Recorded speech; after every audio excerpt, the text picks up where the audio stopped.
ప్రియమైన దేవుని పిల్లలారా, ప్రభువైన యేసు క్రీస్తు వారి పేరట మీ అందరికీ వందనాలు. ప్రభు వారి పేరట మీ అందరికీ శుభములు, దీవెనలు కూడా కలుగునుగాక. ఈ ఉదయకాలం పరిశుద్ధ గ్రంథము నుండి నిర్గమాకాండము 33వ అధ్యాయము 14వ వచనాన్ని చదువుతున్నాను.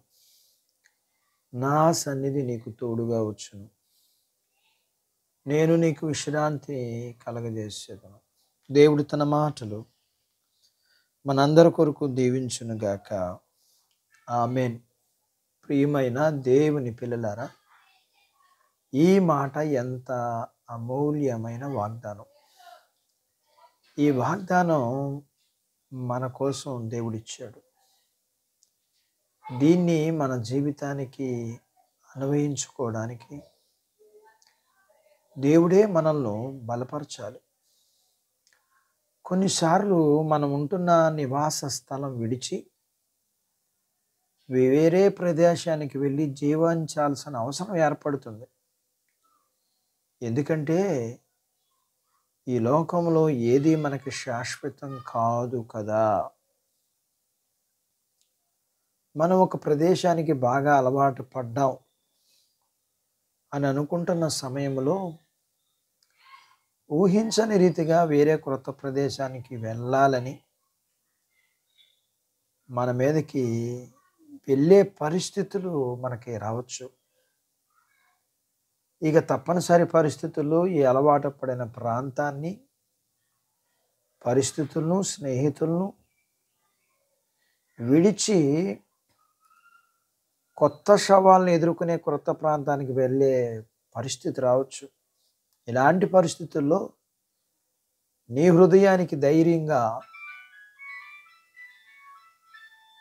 ప్రభువారు చెప్పే మాట ఏంటంటే, ఆయనే స్వయంగా మనకి తోడుగా వస్తానని చెప్పటం. ఆయన అనుగ్రహంతో నింపబడిన ఆయన సన్నిధి, ఆయన సహవాసం, ఆయన మనను గురించి తీసుకునే శ్రద్ధ, ఆయన శక్తి ఇవ్వడాన్ని మనం వేసే ప్రతి అడుగులోనూ ఆయన మనతో ఉంటాడు. నా సన్నిధి నీకు తోడుగా వచ్చును అనే మాటలు వెనక ఈ విషయాలు దాగి ఉన్నాయి. నిజానికి దేవుని సన్నిధి అంటే ఉంటే మనతో సమస్తం ఉన్నట్లేగా. దేవుడు మనతో ఉంటే ఈ భూ సంబంధాలు, అలాగే పరలోక సంబంధాలు అన్నీ, పరలోక సంపదలు అన్నీ మనతో ఉంటాయి. దేవుడిచ్చే విశ్రాంతి, ఆయన మన కోసం సిద్ధపరిచిన విశ్రాంతిని, ఆయన చేతితో భద్రపరచబడే విశ్రాంతిని పొందాలి. మన ప్రయాణంలో ముందుకు సాగుతున్న సమయంలో కూడా ఆయన సన్నిధి మనకు విశ్రాంతినిస్తుంది. ఒక మాట, విశ్రాంతి అనేది దీవెనకరమైనది. దీనిని మానవ మాత్రులు ఎవరైనా అనుభవించగలరా? తప్పకుండా. ఎందుకంటే ఆ విశ్రాంతిని గురించి వాగ్దానం ఉంది కాబట్టి మనం విశ్వాసంతో ప్రార్థించి దాన్ని పొందుకుందాం.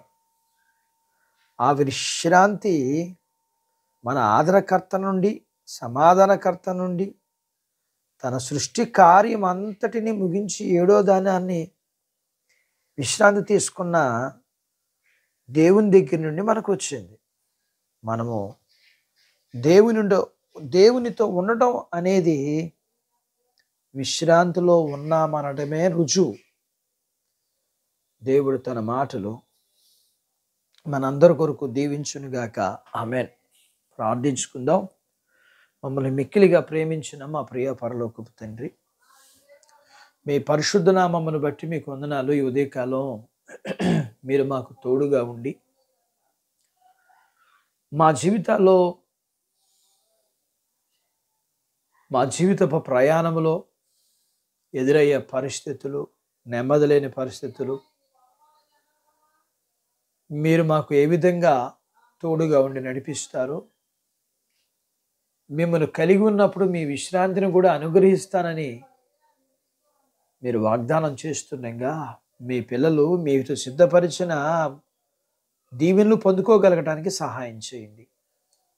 మీ పిల్లలను అందరినీ దీవించండి. వీరికి కలిగినంతటిని దీవించండి. చిన్న బిడ్డలను, యవనస్తులను, వృద్ధులను, స్త్రీ పురుషులను దీవించండి.